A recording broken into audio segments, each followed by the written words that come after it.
Was Kyrie being courageous by asking for a trade from the Cavs? I don't think courageous is actually the term. I think that's what happens when you enlist in the military and you go and defend our country.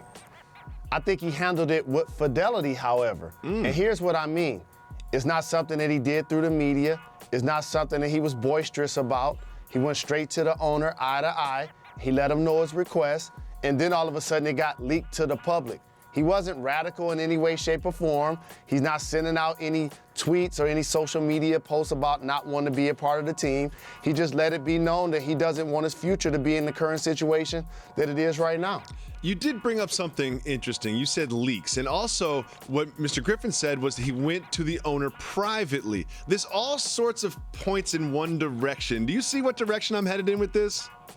The owner clearly shared that with an iconic player in LeBron James, as has been taking place in the history of the NBA, and rightfully so. Once you decide that you want to leave, you have to also get other teams involved. You have to survey the market for a said player. So the leak could have come from anywhere at that point, because you're now getting other teams, other agents, other situations, other players, other salaries, all involved in a big-time scenario. Yes, it is hard to keep something like this quiet. You cannot trade Kyrie Irving without talking to someone else about trading Kyrie Irving. It gets very difficult to do so.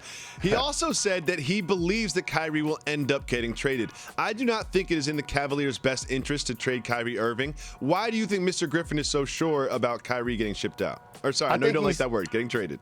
Right. I think the reason he truly believes that it's going to happen is about the timing.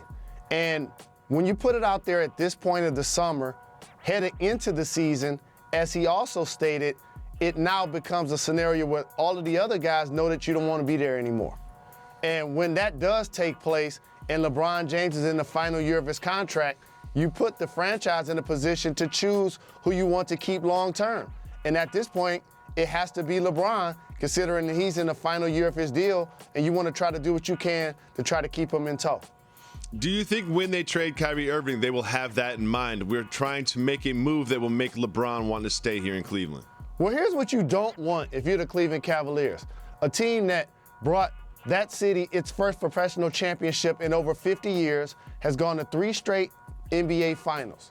You don't want to take winning for granted, and you do not want to look up in 2 years and you don't have either player on your roster. Somewhere Kevin Love is going to be like, how am I the only all-star on the Cavs? Like, what happened? It's just like me and like Josh Jackson and Eric Bledsoe. Like, how did this even happen? Now all of a sudden I'm like the featured offensive player on the Cleveland Cavaliers. Obviously, we'll keep an eye on all of that, but I just find it very interesting, some of the comments that he made. And I am curious how this information got out, but it is likely a different team that was engaged in potential trade talks.